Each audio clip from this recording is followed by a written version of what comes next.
చేసినాం నాన్న. ఎవరో చెప్పిన దాన్ని పట్టుకొని ఆలోచించుకుంటూ మాట్లాడతావా? అందులో నిజం ఎంతుందో అబద్ధం ఎంతుందో తెలుసుకోకుండా మాట్లాడతావా నాన్న?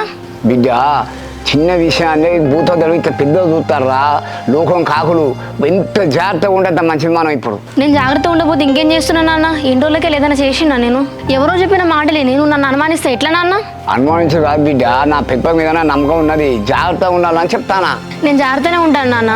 నువ్వే అంటున్నావు ఇంట్లోకి వెళ్ళి బయటకు వెళ్ళొద్దు, ఫోన్లు చూడొద్దు, ఎవరితో మాట్లాడదు, ఫ్రెండ్స్తో తిరగొద్దని. అవును బిడ్డ, నా భయం నాకు ఉన్నది. కొన్ని రోజులు చెప్పాను, నువ్వు ఇంకా బా. అబ్బా ప్లీజ్ నాన్న, ఇవాళ ఒక్కరోజు నా ఫ్రెండ్స్తో గుడికి వెళ్ళి వస్తానే. మళ్ళీ వాళ్ళు అడిగితే నేను వాళ్ళకి ఏం సమాధానం ఇవ్వాలి?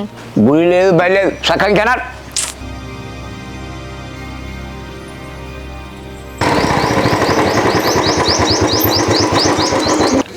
చింటిగా మొత్తం రంగురంగుల సొక్క వేసుకొని వచ్చినావు కదా. ఇక ఫస్ట్ టైం కదా నా పిల్లతో టెంపుల్కి వెళ్ళాడు. అసలు మ్యాచింగ్ వేసుకొని వద్దాం అనుకున్నా. రాత్రికి వెళ్ళి అసలు ఫోన్ ఎత్తలేరా, అందుకే ఇట్లా అన్ని కలర్లు ఉన్నాయి వేసుకొని వచ్చిన.